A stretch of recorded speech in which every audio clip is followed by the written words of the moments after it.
What would you say to your child if they called themselves lazy? If they told you they would never amount to anything? Most parents would offer quick comfort, empty words, meaningless reassurance. But what if the most powerful thing you could give them wasn't encouragement, but the truth about your own past? What if the key to changing their future was buried in a story you had never told anyone? Sometimes the lessons that save our children are the ones we learned the hard way, in moments we spent years trying to forget. This is the story of a successful man who received a phone call that stopped him cold. On the other end was his teenage son, voice cracking, saying the words that echoed from 40 years ago.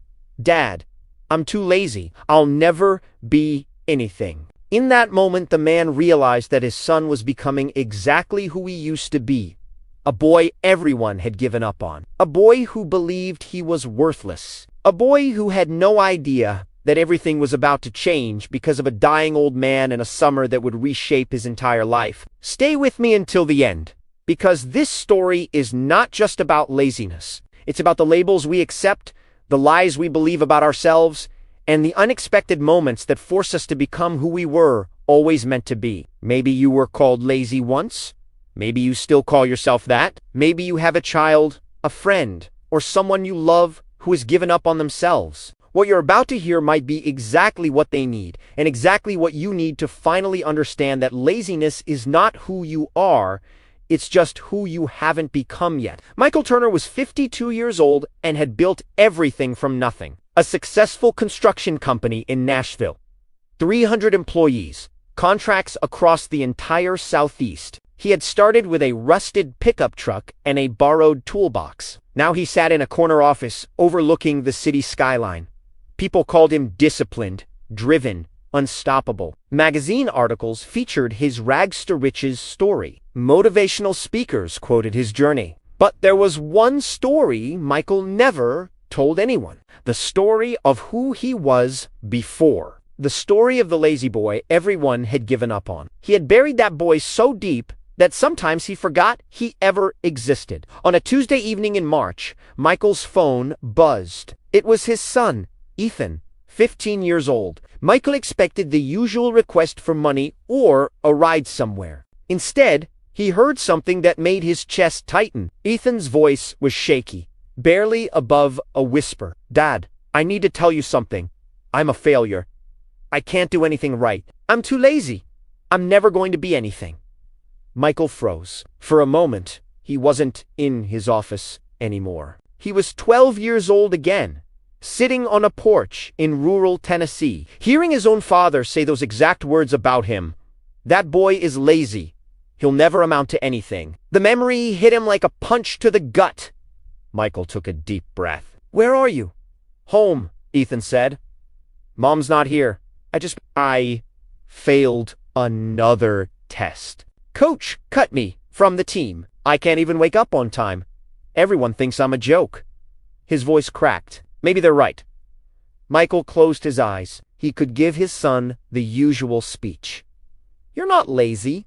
You just need to try harder." But he knew those words meant nothing. He had heard them 1,000 times as a kid, and they had changed nothing. What changed him was something else entirely. Something he had never shared with anyone, not even his wife. "Son," he said slowly, "I'm coming home, and I'm going to tell you a story. A story about a boy who was lazier than you could ever imagine. That boy was me." 2 hours later, Michael sat across from Ethan in the living room. His son looked defeated, shoulders slumped, eyes red from crying. Michael recognized that posture. He had lived in that posture for years. He took a deep breath and began, "When I was 12 years old, I was the laziest kid in Coopersville, Tennessee. Population 800. Everyone knew everyone, and everyone knew that Michael Turner was worthless. I wouldn't do chores. I wouldn't do homework. I would sleep until noon and complain when anyone asked me to do anything. My father called me lazy so many times that I thought it was my actual name." Ethan looked up, confused. But you're the most disciplined person I know." Michael smiled sadly. "I wasn't always. Your grandfather, my father, was a hard man. He worked at the lumber mill 6 days a week, came home exhausted, and had no patience for a son who wouldn't lift a finger. He tried everything, yelling, punishing, taking things away. Nothing worked. I just got better at hiding, at avoiding, at doing the absolute minimum to survive. By the time I was 12, my father had given up on me completely. He told my mother, right in front of me, that I was a lost cause, that I would end up begging on the streets. I remember the look on his face. It wasn't anger anymore. It was disappointment. And that was worse. Michael paused, the memories flooding back. But there was one person who never gave up on me. Your great-grandfather. My grandfather. His name was Henry, and he lived alone on a small farm about 30 minutes from our house. He was 78 years old that summer, and his health was failing. He had a bad heart, bad knees, and bad eyes. He could barely take care of himself, let alone his farm. My father made a decision that summer that changed everything. He said, "Since you won't do anything useful here, you're going to live with your grandfather until school starts. You'll take care of him and the farm. Maybe that will teach you something." I thought it was a punishment. I had no idea it would be the summer that saved my life. Michael arrived at his grandfather's farm on a hot June morning with a single duffel bag and a heart full of resentment. The farmhouse was old, paint peeling, porch sagging in the middle, fields stretched out behind it, overgrown with weeds. A rusty tractor sat near the barn like a forgotten monument. His grandfather stood at the door, leaning on a cane, thin and fragile, but with eyes that were sharp and alive. He didn't say welcome. He didn't say, "I'm glad you're here." He just nodded and said, "You'll sleep in the back room. We wake up at 5? Michael's stomach dropped. 5 in the morning? He hadn't woken up before noon in months. The first morning, Michael ignored the alarm. He rolled over and went back to sleep, expecting his grandfather to come yell at him like his father would. But Henry didn't yell. At 7, Michael finally wandered into the kitchen, expecting breakfast. Instead, he found a note on the table. Feeding the chickens takes 30 minutes. Milking the cow takes 40. Breakfast is after chores are done. I already did them today. Tomorrow, you will. There was no food on the table. Michael's stomach growled. He searched the kitchen, but everything was locked away. His grandfather sat on the porch, drinking coffee, saying nothing. Michael learned his first lesson that day. On this farm, you eat what you earn. The first week was war. Michael did the absolute minimum, cutting every corner he could find. He fed the chickens half their food. He milked the cow so carelessly that half the milk spilled. He weeded the garden by just pulling the tops off the plants, leaving the roots to grow back. His grandfather watched everything but said almost nothing. He didn't criticize, didn't lecture, didn't punish. He simply let the consequences speak. When Michael fed the chickens poorly, the chickens produced fewer eggs, and breakfast was smaller. When he spilled the milk, there was no milk for his coffee. When the weeds grew back thicker, he had to spend twice as long pulling them again. Slowly, painfully, Michael began to understand something his father's punishments had never taught him. Laziness wasn't free. It was a debt that always came due. In the third week, something shifted. Michael woke up one morning at 4:55, 5 minutes before the alarm. He lay there, staring at the ceiling, and realized he wasn't dreading the day anymore. His body had adapted to the rhythm. His hands had grown calluses. He knew exactly how much feed the chickens needed, exactly how to position the bucket under the cow, exactly which weeds to pull from the root. For the first time in his life, he felt competent at something, not because someone told him he was good, but because he could see the results with his own eyes. The eggs were plentiful. The milk was full. The garden was clean. He had done that, him, the lazy boy who would never amount to anything. One evening, after a long day in the fields, Michael sat on the porch with his grandfather watching the sun go down. Henry had been quieter than usual, his breathing more labored, his movements slower. Michael knew something was wrong but didn't know how to ask. Finally, Henry spoke. "You're not lazy, Michael. You never were." Michael looked at him, surprised. "But everyone says I am. Even Dad." Henry shook his head slowly. Your father says what he sees, but he only sees the surface. He sees a boy who won't work. He doesn't see a boy who's afraid. Michael felt something crack inside his chest.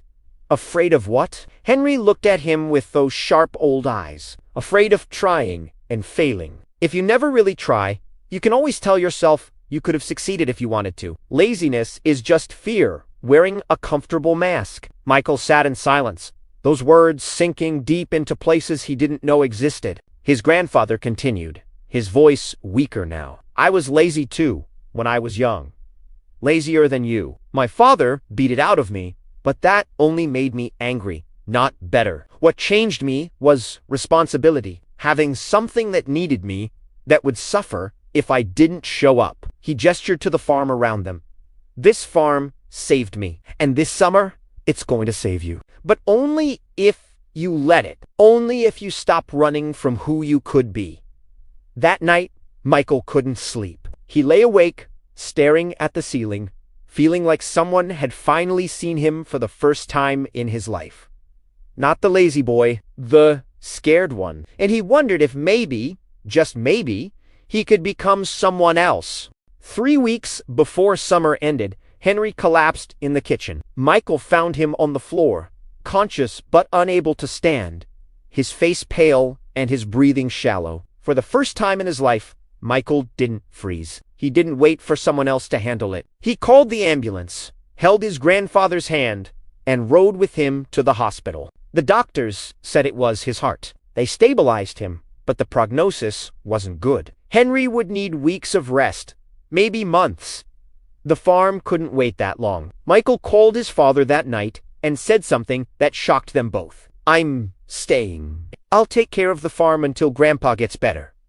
There was a long silence on the other end. Then, his father said, simply, okay. For the next 3 weeks, Michael ran that farm alone. He woke at 4:30 every morning, not because anyone made him, but because the animals needed him. He fed the chickens, milked the cow, weeded the garden, repaired a fence that had been broken for months. He cooked simple meals and brought them to his grandfather in the hospital every evening. The nurses started recognizing him. They called him the little farmer. Michael had never been called anything but lazy before. The word little farmer felt like a metal pinned to his chest. He wasn't the same boy who had arrived in June with resentment in his heart.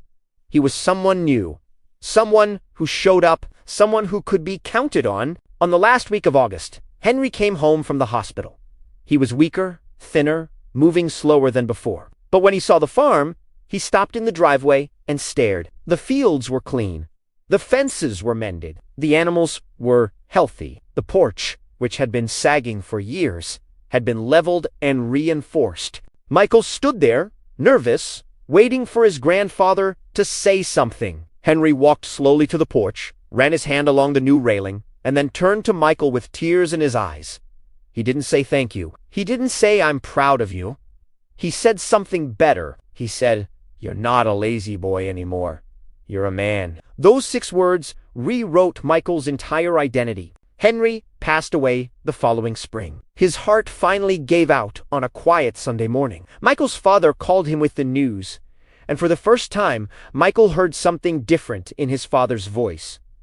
Not disappointment, not frustration. Something softer. At the funeral, Michael's father pulled him aside. Your grandfather left you something. He handed Michael a sealed envelope. Inside was a letter written in Henry's shaky handwriting. Michael read it alone, sitting on the same porch where everything had changed. The letter said, Michael, you were never lazy. You were losty. This farm didn't teach you how to work. It taught you that you were worth something. Don't ever forget that. And when you have a son of your own someday, don't call him lazy. Call him losty, and then help him find his way. Michael looked up at Ethan. His son hadn't moved.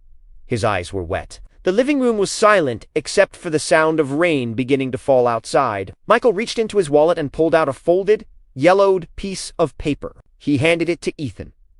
This is that letter. I've carried it for 40 years. I read it every time I feel like giving up. Ethan unfolded it carefully, read the words, and then looked at his father with a question in his eyes. Michael nodded. "You're not lazy, Ethan. You're lost. And that's okay. I was lost too. But I'm going to help you find your way. Just like my grandfather helped me." Ethan broke down, crying. Michael held his son for a long time, feeling the cycle finally begin to break. My friend Michael's story is proof that the labels we accept become the cages we live in. He spent years believing he was lazy because everyone told him so. But he wasn't lazy. He was afraid. Afraid of trying, afraid of failing, afraid of discovering that he really was worthless. What saved him wasn't punishment or lectures. It was responsibility. It was having something that needed him, that would suffer without him. That's what transformed a lazy boy into an unstoppable man. And that's what will transform you too, if you let it. Stop calling yourself lazy. Start asking yourself what you're afraid of, and then find something worth waking up for. If this story touched you in any way, hit that like button right now. That simple gesture helps more people find this message when they need it most. Leave a comment telling me what label you're ready to let go of today. And if you know someone who calls themselves lazy, someone who has given up on themselves, share this video with that person. Subscribe to this channel for more stories like this every week. And remember, you're not lazy, you're just lost. And every lost person can find their way home. The question is, are you ready to start walking?